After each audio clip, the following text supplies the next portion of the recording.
Welcome everyone to the Pantheon. I'm your host Ray, And I'm Evie. and today we're looking at Joker, starring Joaquin Phoenix, Zazie Beetz, and Robert De Niro. This movie came out in 2019 or 2018, sorry, directed by Todd Phillips. This one, I don't know if you would call it a comedy. I'd say this is more of a nihilistic film. But what were your initial thoughts of the movie Joker? The Joker. Mhm. I felt, it's just a guy who's kind of almost like a nerd Mhm. comedian. It's all about me, um, having no friends. I'd be sad if I was him. Like, he wants to be loved, obviously. And his actions say that, regardless, you know, and at the end, yeah, he does something that is, yeah, I was surprised, like, at what happened and what he did. Anyway, yeah, it was a poor, yeah, yeah, it's too bad. I really felt bad for him. No, I agree. When I saw this movie, I mean, I tried to stay away from the trailers. So when I went to this kind of very much cold, I will say that off the top, this is an amazing film. It was shot really, really well. Todd Phillips did an amazing job, and I know he really captured like the aesthetics of like Scorsese films, like Taxi Driver and Kings of Comedy. That's what he was going for. And ironically enough, these are films that starred De Niro. So and that De Niro was in it, playing a like a Johnny Carson type Mhm. of character. Uh, you know, but yeah, it's very very sad because he's like a failed clown. He wants to be an aspiring like stand comedy comedian, and he lives at home with his mother, and he's like who's ailing, and there's a lot of very sad, like it's like he's every day he is having this basically a bad day, like he's having just he can't really turn a corner. Like he loses a job, things go wrong. It's just a spiraling effect of things like he gets mugged. His entire life has been a series of just the life pulling you down, pushing you down until he eventually snaps and goes insane. And what you're seeing is his, you know, um, entering the depth of insanity, through a nihilistic like world. Like that's how he sees things. And then what illustrated that me the most was the stairwell. When you see him going up the stairs, like he's tired, he's out of breath. It's Mhm. sort of depressing. He's sad. But in this film, when you get to the last act, he's climbing down the steps. He's descending into madness, and you're playing Glitter's Rock and Roll Part Two, and he's celebrating. So as he's taking each step down, he's partying. He's being triumphant, but he's going into the madness. It's like a negative triangle. It's like um, um, a motif, if you will, of like what you're seeing, and it's illustrated by the music, and what you're seeing on the screen. Like as he's descending, he's being more empowered, and he's embracing the insanity. And that's a kind of a very cool. I've never seen a style being done like that, where it's like it feels like something positive and exciting, but if you're looking at it contextually, it's really he is now embracing that darker side of himself. And throughout this whole thing, I mean, like sort of similar to a Killmonger, you can relate to him, you feel sorry for him. Like he's a character who's just had his life is just a series of beatdowns.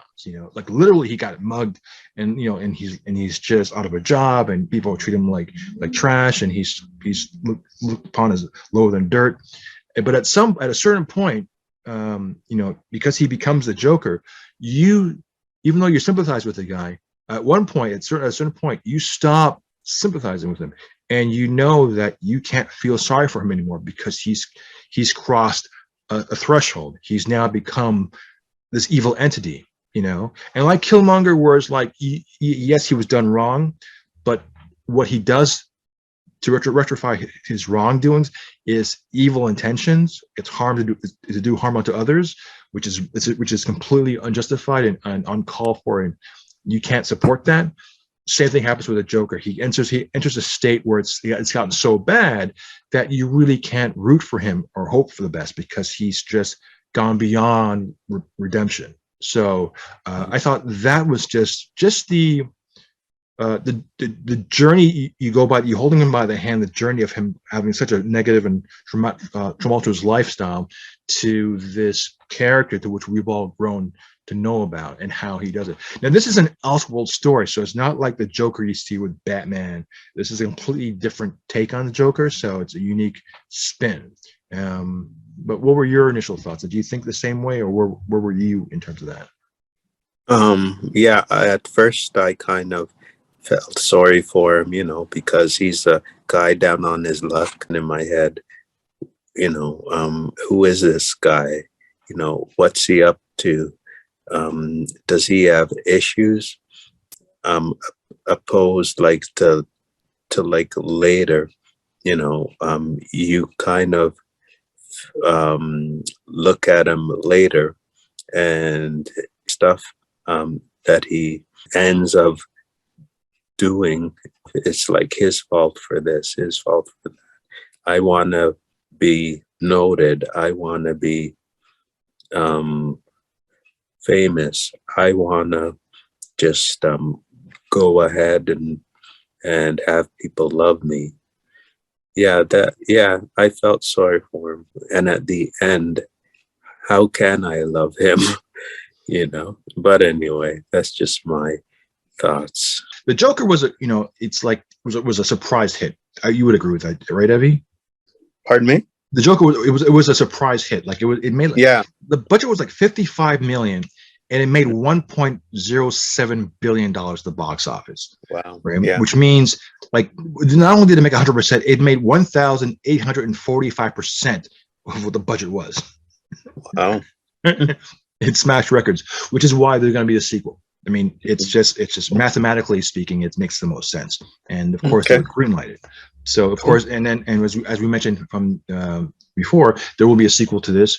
Hopefully, Lady Gaga has agreed to do the role of Harley Quinn, who we think it's going to be Harley Quinn. We don't know at this point, but it looks to be very, very interesting.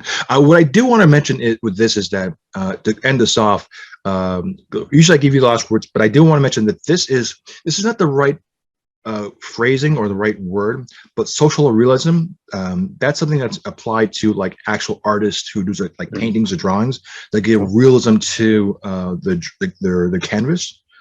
But Todd Phillips, who directed this movie, and all the heads of the department, they made this movie very, very much grounded, like a real life world, because this is a guy who dealt with mental health issues. So like he was looking for help in this movie. Yeah. Like he didn't go insane because life was bad. He knew it was bad going in. Like he he was having problems. Like, yes, he had a variation of PBA, which is like a neurological issue where you laugh or cry uncontrollably. But he went to social services to get medication, to get help for himself. But this was 1981 in an Elseworld story. And in 81, in terms of America, they were going through the economic crisis like we're going through right now, like a recession. Reagan did a speech addressing people in February of 81 about how bad we are right now in terms of like the budget and the economic crisis and inflation going up, So this was the same thing too. Social services, basically at the end of this, or as the movie was progressing, they were reducing his medication that he needed to, like, just to cope with his anxiety, with the problems he had with mental health. So by the end of it, or halfway through the film, they withdrew all medication, all funding, all support, social service, like healthcare, or even a therapist to talk to him. Even his time with a therapist was reduced. So, and he was having dark thoughts. He was a person who was looking for, who knew the everyday life was beating him down, and he did try to seek help, and the system failed him. And so this is, which is what makes it different from like a superhero film. And I think this is what makes it like so realistic, is that we can relate to people who have mental health issues. We can relate to people who are suffering. And because he acknowledged the fact that, you know what, I from before, I guess he had mental health issues from years back or whatever it is, and he was seeking help. Yeah. But when the system fails you, and and you're left to your own devices, and the world's closing in on you, you're losing your job, you're getting beat down. I mean, you probably know about this, how this kind of affect the person more than I do. But like, Oh, this does, something has to give, and what the result is, you have the result of the Joker. I know there's a movie called The Lodge that came out in 2019 where this woman was denied her medication. She had a traumatic life experience, you're right. but Yeah. these kids took away her, or hid her medication, and as these external forces started to affect her, you don't know if it's a ghost or not, whatever it is. In the end, like, madness does take over, some form of like hysteria or madness or loss of reality, or psychosis does kick in. Yeah. And this is what happens with the Joaquin Phoenix's character. Like, he does go, embraces his insanity. Sure. So, did you think the same way? How did that make more sense to you in terms of how At the beginning it did. Yeah. At the beginning it did. Because at one point, to see a social worker, he does that at the beginning. Yeah. And he mentioned something about, like, there's a dark side. Like, he actually acknowledges there's a dark side to him, Yeah.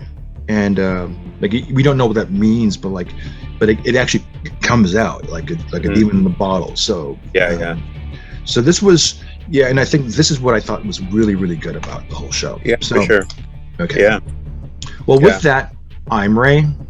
And I'm Evie. We'll talk to you later.